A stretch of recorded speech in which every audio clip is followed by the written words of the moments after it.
Hello and welcome back to Music Mitra. My name is Bindu Nair, and in today's video we are going to discuss the term Abhyasa Gaana, and there are Abhyasa Gaana exercises. So what do you mean by Abhyasa Gaana and Abhyasa Gaana exercises? So this is the topic for discussion today. This is an initiative to familiarize people with Carnatic music and its terms and the way it is structured, etc. So if you're new to this channel, I would like to invite you to subscribe to the channel and keep watching videos here which will educate you more about Indian classical music and Carnatic music in particular. So let's get into today's topic, which is Abhyasa Gaana. The word Abhyasa itself gives the hint, right? That means Abhyasa means to train, to practice. So Abhyasa Gaana is that part of music where a student learns the art form. So this is done by few exercises in certain patterns of swaras which are introduced as a beginner to all students. So this can be Abhyasa Gaana exercises. We start with Sarali varisais, which is the first Abhyasa Gaana exercise, which are simple swara patterns set to simple Adi Talam. Then we go into little more complicated like Madhyasthai varisais, where we use the same 7 swaras and form simple patterns in the middle octave. Then you have the upper sthai varisais, where you go introduce into the second octave, that is the higher octave swaras. Then we have the lower octave. So there are 3 varisais or patterns that we learn as beginners. That is Sarali varisais, which is the simple patterns of the 7 swaras.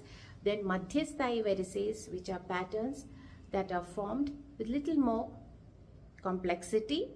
Then you have patterns dealing with the lower octave known as Mandrasthai varisais.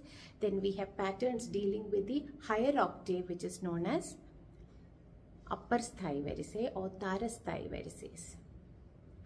Then we have what is known as Gente varisais, where we deal with double swaras patterns.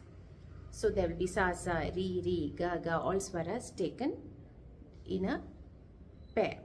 Now here again the talam will be active, but same Adi talam, but it will be in Randakale. That means double talam. So when there are 2 sas, you put 2 beats, 2 ri, 2 ga, and so on. So that's the difference between Sarali varisais and Gente varisais. Whereas Tarasthai varisais, Madhyasthai varisais and Mandrasthai varisais, we follow the same simple Adi Talam, which is a 8-beat cycle. The simple Talam for all beginners to follow. So this is what was known as the basic swara exercises part of Abhyasa Gaana. Then we go into learning talas. So there's a lesson known as Alankara that also forms part of Abhyasa Gaana. So we have the 7 talas and the corresponding pattern of swaras to fit into those 7 talams. Then we have simple song compositions known as Geetams. Now Geetam also is part of Abhyasa Gaana because it is not a stage item, right?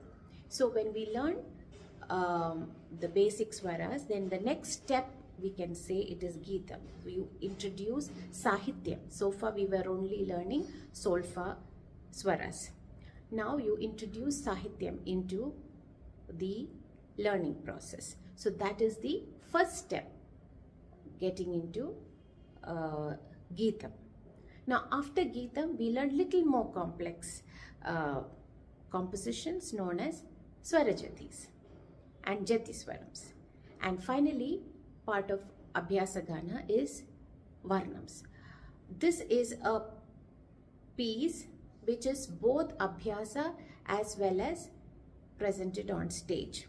But it is also considered Abhyasa Gaana because Varnam is the first stepping stone into serious learning of the art form.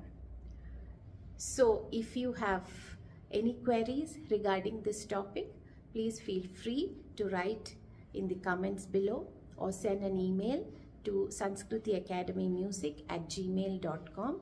I would love to answer your questions. Stay tuned for more videos on such topics regarding music. I have also given exercise patterns. I've given some tutorials on certain songs, etc. in this channel. So please take time out to check out my channel and see what interests you. And I will see you soon in another video. Till then, bye from Music Mitra.